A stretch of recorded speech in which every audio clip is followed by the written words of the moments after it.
देर रात गए। घर के सारे कामों से फुर्सत मिलने पर जब रोहिणी अपने कमरे में जाने लगी तभी उसे याद आया कि वह छत के पूरे सूखे हुए कपड़े लाना तो भूल ही गई।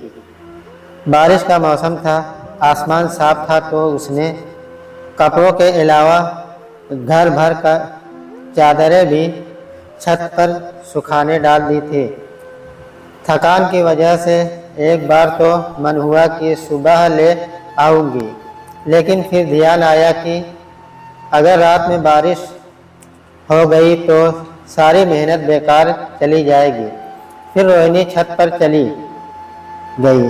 वह कपड़े उठा ही रही थी कि छत के कोने से उसे किसी के बात करने की धीमी धीमी आवाज़ सुनाई दी।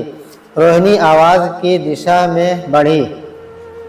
दाईं ओर के कमरे के सामने वाली छत पर मुंडेर से सटकर खड़ा हुआ कोई फोन पर धीमे आवाज़ में बातें कर रहा था। बीच बीच में हंसने की आवाज़ भी आ रही थी। बातें करने वाले की रोहिणी की ओर पीठ थी, इसलिए उसे रोहिणी के आने का आभार नहीं हुआ।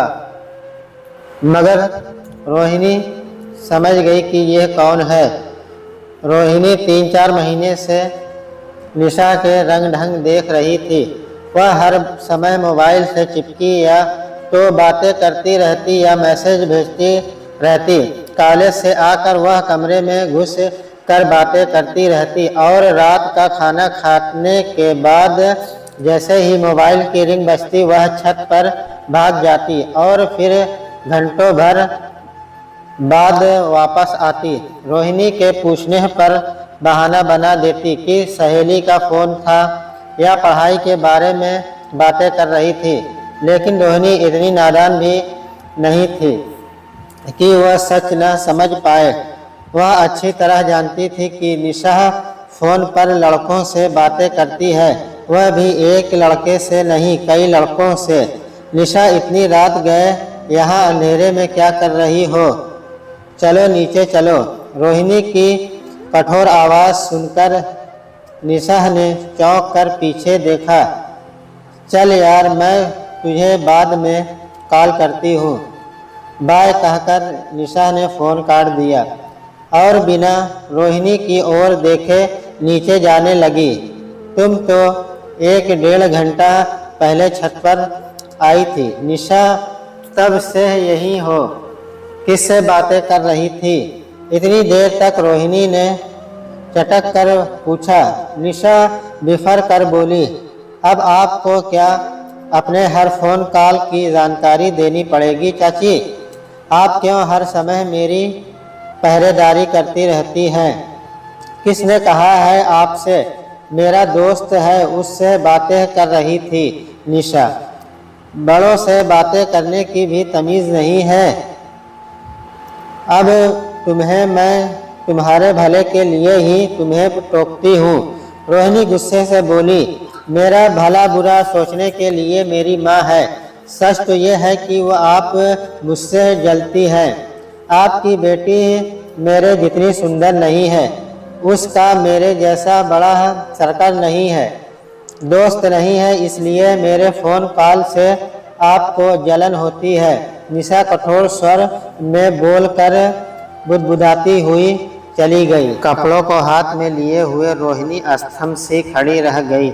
उसकी गोद में पली लड़की उसे ही उल्टा सीधा कह गई। रोहिणी की बेटी ऋचा निशा से कई गुना सुंदर है, लेकिन हर समय सादगी से रहती है और पढ़ाई में लगी रहती है। रोहिणी बचपन से ही उसे समझाती आई है और ऋचा ने बचपन से लेकर आज तक उसकी बताई बात का पालन किया है और अपने आस पास फालतू भीड़ इकट्ठा करने से विश्वास नहीं करती। तभी तो हर साल स्कूल और कॉलेज में टॉप करती आई है। लेकिन निशा संस्कार और गुणों पर ध्यान न देकर हर समय दोस्तों व सहेलियों से धीरे रहना पसंद करती है। तारीफ पाने के लिए है लेटेस्ट फैशन के कपड़े, मेकअप, बस यही उसका प्रिय शगल है और इसी में वह अपनी सफलता समझती है। तभी तो ऋचा से 2 साल बड़ी होने के बावजूद भी उसी की क्लास में है। नीचे जाकर रोहिणी ने ऋचा के कमरे में झांक कर देखा। ऋचा पढ़ रही थी क्योंकि वह पीएससी की तैयारी कर रही थी। रोहिणी ने अंदर जाकर उसके सिर पर प्यार से हाथ फेरा और अपने कमरे में आ गई। जिंदगी में हर बात का एक नियम समय होता है। समय निकल जाने के बाद सिवा पछताने के कुछ हासिल नहीं होता। इसलिए जीवन में अपने लक्ष्य और प्राथमिकताएं तय कर लेना और उन्हीं के अनुसार प्रयत्न करना, यही समझाया था।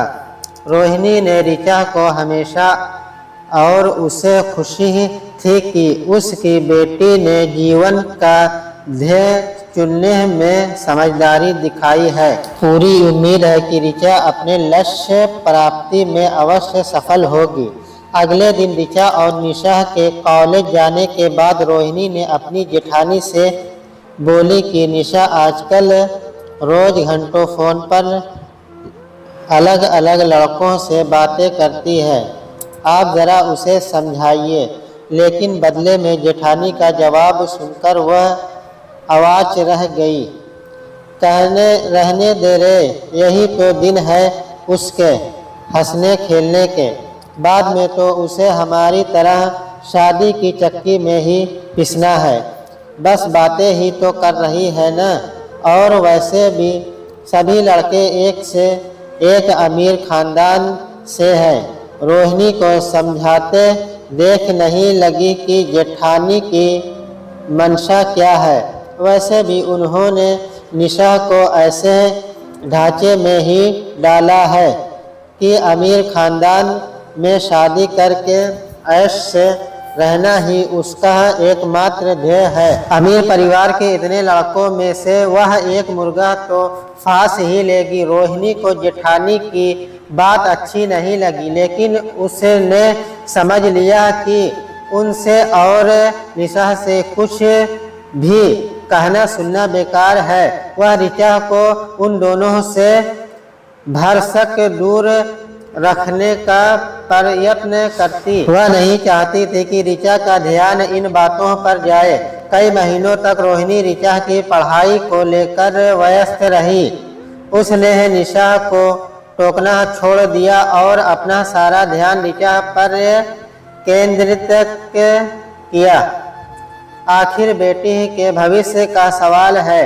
रोहिणी अच्छी तरह समझाती थी कि बेटी को अच्छे संस्कार देकर बड़ा करना और बुरी सोहबत से बचा कर रखना एक माँ का फर्ज होता है।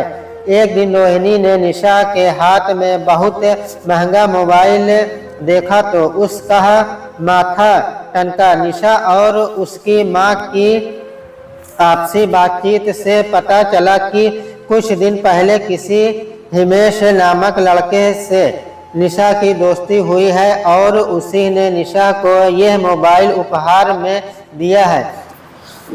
जेठानी रोहिणी की ओर कटाक्ष करके कहने लगी कि लड़का आईएएस है, खानदान भी बहुत ऊंचा और अमीर है। निशा की तो लॉटरी खुल गई, अब तो यह सरकारी अफसर की पत्नी बनेगी। रोहिणी को इस बात पर बड़ी चिंता हुई। कुछ ही दिनों की दोस्ती पर कोई किसी पर इतना पैसा खर्च कर सकता है, यह बात उसके गले नहीं उतर रही थी। उसने अपने पिता नीरज से बात की तो नीरज ने कहा, मैं भी धीरज भैया को कह चुका हूँ, लेकिन तुम तो जानती हो वो भाभी और बेटी के सामने खामोश रहते हैं। तुम जबरन तनाव मत पालो, ऋचा पर ध्यान दो। जब उन्हें अपनी बेटी के भविष्य की चिंता नहीं है तो हम क्यों करें?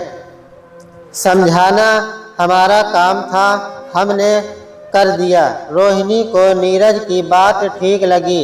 उसने निशा को भी अपनी बेटी समान ही समझता, पर अब जब माँ बेटी दोनों अपने आगे किसी को कुछ समझती ही नहीं तो वह भी क्या करे।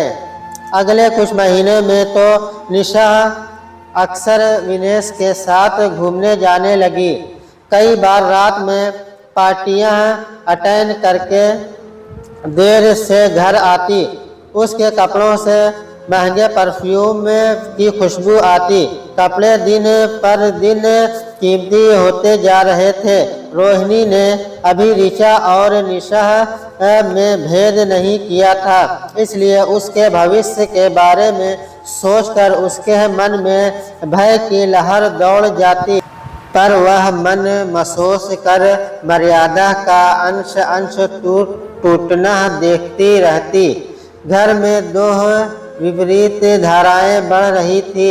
ऋचा सारे समय अपनी पढ़ाई में व्यस्त रहती और निशा सारे समय हिमेश के साथ अपने सुनहरे भविष्य के सपनों में खोई रहती। उसके पैर जमीन पर नहीं टिकते थे।